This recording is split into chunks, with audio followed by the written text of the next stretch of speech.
Estas son las preguntas más frecuentes de pastelería. Empezamos. ¿Grenetina en polvo o en láminas? En polvo. Si tengo alguna receta con láminas, simplemente busco una grenetina en polvo, 200 grados Blue.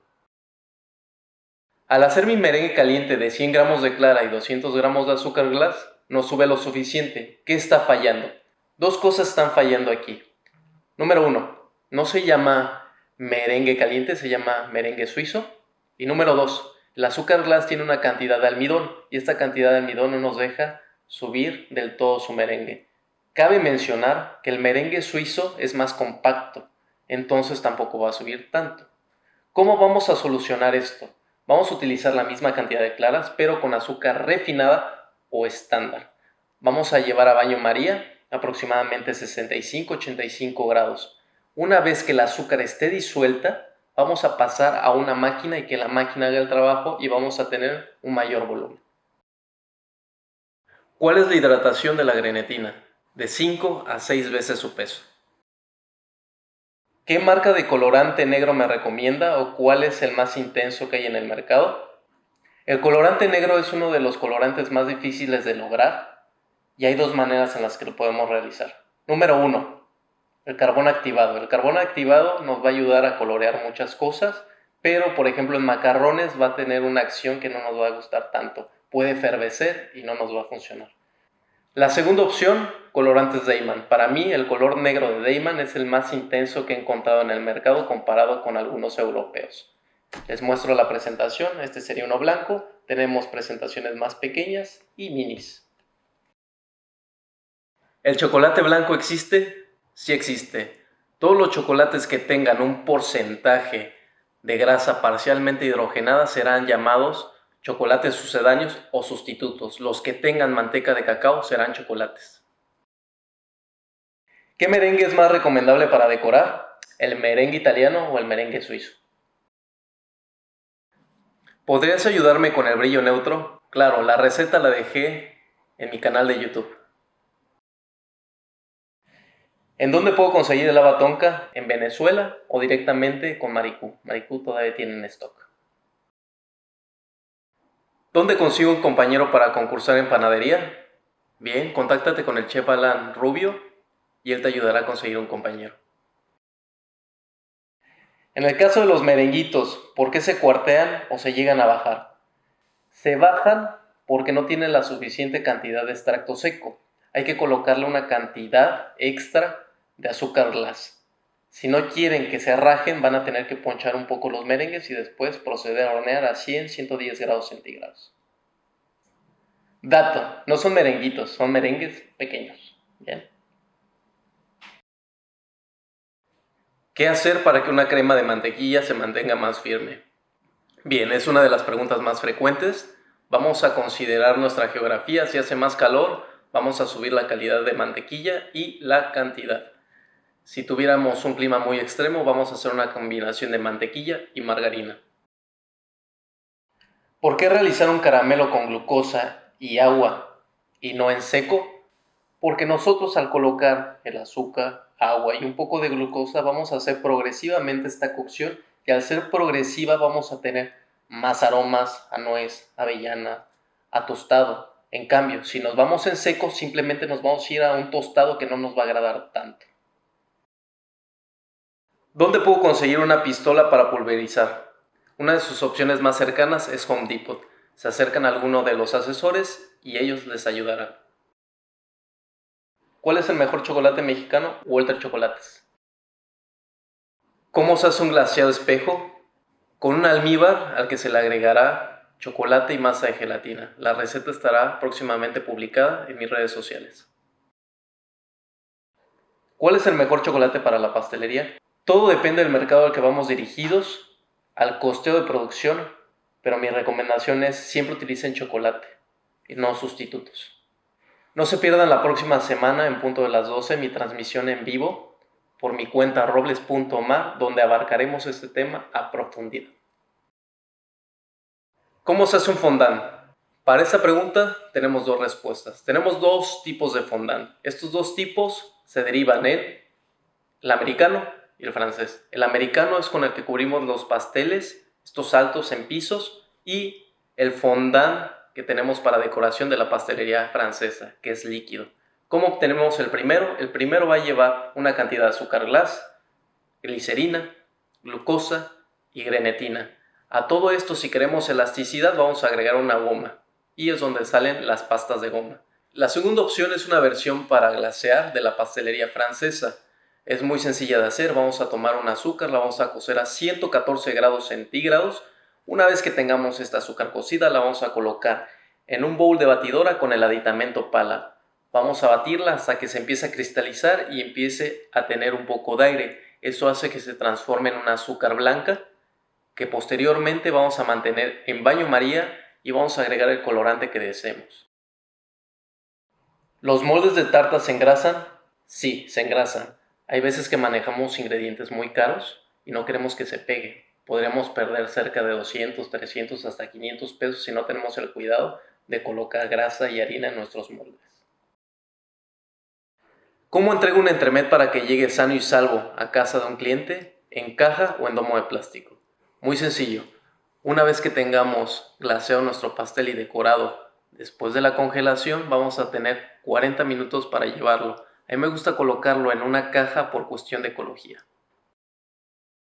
¿Cuál es el termómetro para utilizar en cocción de azúcar?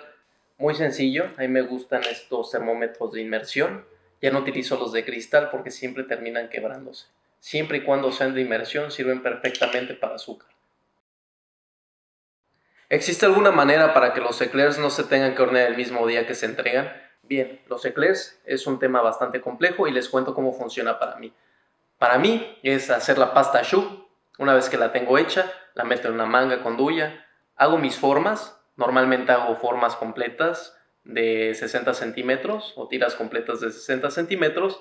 Las voy a escarchar después con dextrosa y micrio. Las meto a congelar. Una vez congeladas, las porciono de 12 a 13 centímetros y las meto a hornear. Una vez horneadas, pueden rellenarlas y congelarlas o tener estas formas, estos eclairs congelados sin relleno. Siempre se los recomiendo con relleno. ¿Qué termómetro es recomendable para la chocolatería? El termómetro más recomendable para la chocolatería es el infrarrojo, ya que con este no tenemos que hacer una inmersión y todo termina más limpio. Aunque a mí en lo particular me funcionan mejor los de inmersión, ya sea con una sonda y con el aparato por un lado o de este tipo. Para hacer profiteroles, ¿cómo le puedo hacer o cómo los puedo hornear para que queden bonitos? Volvemos al tema del choux, que es uno de los temas un poquito complejos, y esto es lo que me funciona a mí. Procedo a hacer mi pasta choux, pero esta pasta choux debe quedar un poco más seca. Una vez que quedó así, lo meto en una manga con duya lisa y me propongo hacer todas mis formas. Una vez que hice todas mis formas, voy a colocar una capa de craquela, un disco de 2 milímetros que sea un poco más grande que nuestra forma en la que cortamos nuestra pasta choux. De ahí horneo a 170, 175 grados centígrados, sin importar en qué geografía esté, continuamente hasta que estén dorados. ¿Qué tipo de azúcar ocupo en la pastelería? Todo depende del sabor que quieran. Si quieren un sabor más orgánico, va a ser azúcar estándar o azúcar moscabada. Si quieren un sabor más plano para que no oculten el sabor de vainilla o para que no oculten un sabor muy delicado como algún té, vamos a ocupar azúcar refinada. ¿En qué tipo de bowl prefiero derretir el chocolate? ¿Acero, plástico o cristal? Para mí la mejor opción es el plástico, no mantiene tanto calor comparado con el cristal y comparado con el acero no se enfría tan rápido y me permanece en una textura ideal. ¿Plancha de inducción o calor directo? Prefiero la plancha de inducción, así calentemos menos nuestras zonas. ¿Por qué no engraso mis aros para hornear bizcochos? Porque al engrasarlos se van a encoger y como es un aro, prefiero que se mantengan pegados al aro para que cuando se enfríen yo quite con un cuchillo y salgan limpios y estéticos. ¿Qué tipo de horno o qué marca utilizo? Independientemente a la marca, utilizo los hornos de convección. son los ideales para la pastelería. Papel estrella, papel encerado o tapetes de silicón. Bien, si tuviera que escoger, pues tapetes de silicón. No me gusta el papel encerado, no me gusta el papel estrella, prefiero el papel siliconado o sulfurizado. ¿Para qué sirve el trimolín o azúcar invertida en la pastelería? El azúcar invertida en la pastelería nos va a servir para darle tiempo de vida. En la panadería nos va a permanecer más humectados los bizcochos. En la heladería nos va a permitir que a una baja temperatura se mantenga más maleable el helado. Todo depende de la cantidad de azúcar invertida que coloquemos en el helado. Por ejemplo, si queremos que un helado se mantenga a menos 18 grados centígrados, la cantidad de azúcar invertida se va a elevar y la cantidad de sacarosa se va a reducir. Si queremos que el helado se mantenga duro a menos 7 grados centígrados, una temperatura más elevada, ¿qué vamos a hacer? Disminuimos la cantidad de trimolín, subimos la cantidad de azúcar o sacarosa y vamos a hacer este juego. ¿Por qué? A menor cantidad de azúcar invertida en un helado, mayor va a ser la temperatura en la que se puede tener en vitrina. ¿Qué quiere decir con esto? Que si nuestra vitrina es tibia, menos 7 grados centígrados, vamos a tener que reducir la cantidad de azúcar invertida. Es un anticongelante, en pocas palabras. ¿Qué tipo de colorante ocupo para la chocolatería? Bien, vamos a ocupar colorantes liposolubles. Los existen en lacas totalmente en polvo o estos polvos ya diluidos en manteca de cacao. Siempre prefiero colocar las lacas puras sobre manteca de cacao. Como dato, Deiman maneja un aditivo con el cual podemos pintar el chocolate con colorantes en gel. Búsquenlo en línea. ¿El colorante aporta algún sabor a nuestra preparación? No aporta ningún sabor. Debemos de buscar buenos colorantes para que no aporten un sabor y también controlar nuestra dosificación. ¿Por qué mis macarrones se expanden? Y también ¿por qué se quiebran? Cuando un macarrón se expande quiere decir que hay mucho líquido en su receta, hay que bajar la cantidad de claras y cocer perfectamente el azúcar. Cuando un macarrón estalla o se quiebra por la parte de arriba es porque la temperatura fue muy alta y toda la ebullición se da por arriba y no por las orillas. Esta es una sección que haré regularmente. Para más preguntas déjenmela en los comentarios o en mis redes sociales. Y no olviden adquirir su ejemplar de pastelería para profesionales, donde veremos muchas recetas a fondo como lo hemos estado viendo en mis redes y en YouTube.